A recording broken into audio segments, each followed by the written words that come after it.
Assalamualaikum warahmatullahi wabarakatuh.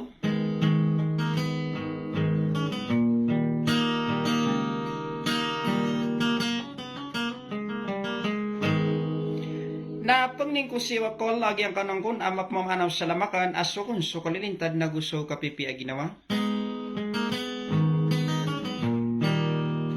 Na batanod mambagian si sagyang kaidunian asampay sa yaumul kiyama.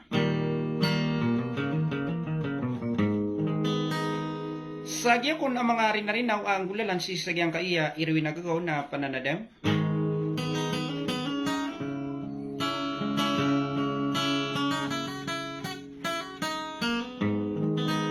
Nadiyak na di kukurma to ni nadi plilali lang sigo mga bulay ko akan apa makinag si sagyang kaiya rinarinaw.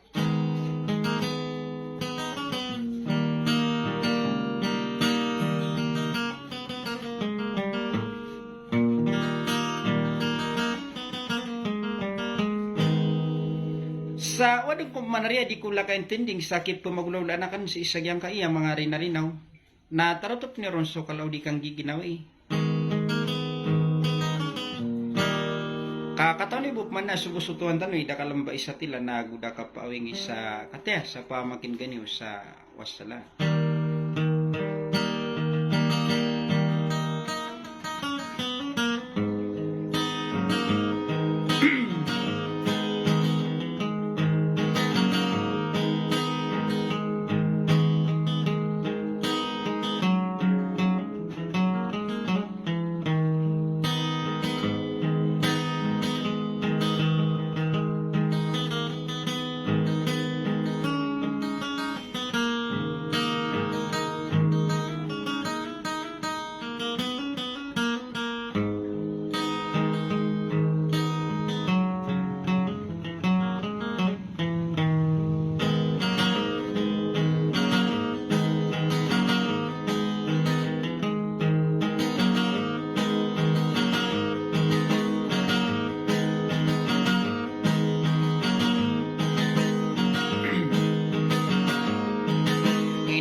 Lain umadim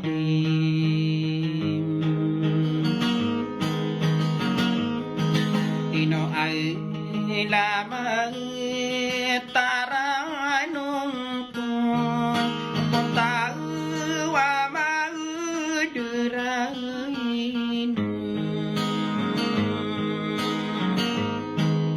sami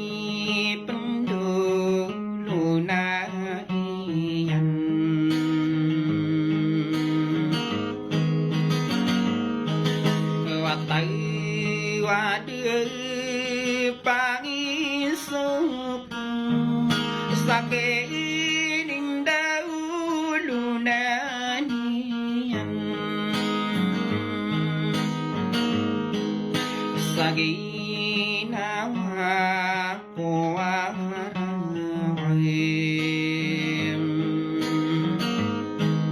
inakagiyad kapiki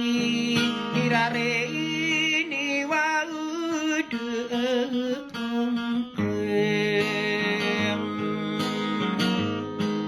nakapiti o dinakong ako kairudan di alawlu taragat dan pagering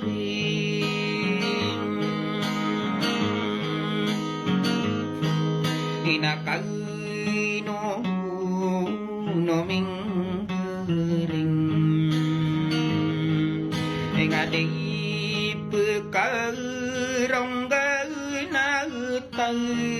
inaaya uriyanian namiyak ginaitabun sadidinaridu sadu rakade kita hanu inu au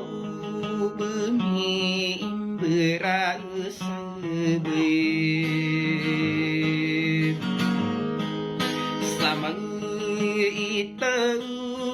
si mahuku tada hiram perawaim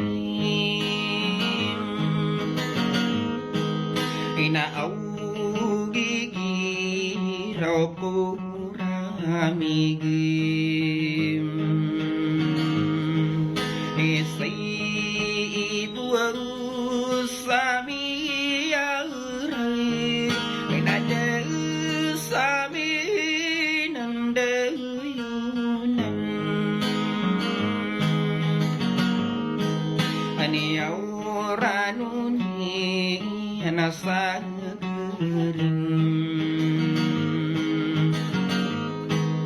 nadi kuden pagi manan anira nung kau kikenang anatay wamay derainan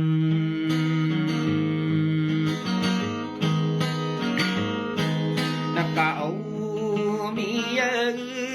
sinukubu imaunayo hangarangku wamagmutay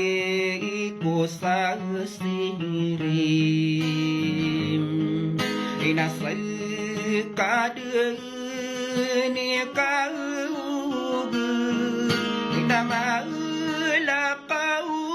ginawa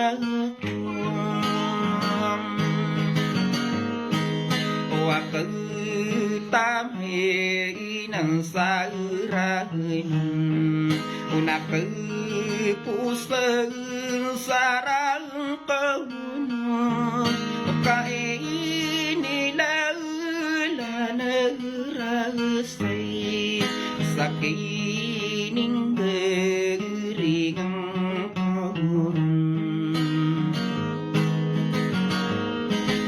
sa agrugai denggawi nakaugiyo dekatiki kakarini wai dekong nanay ino kata deman naputawa madurain sami pendulu na iyan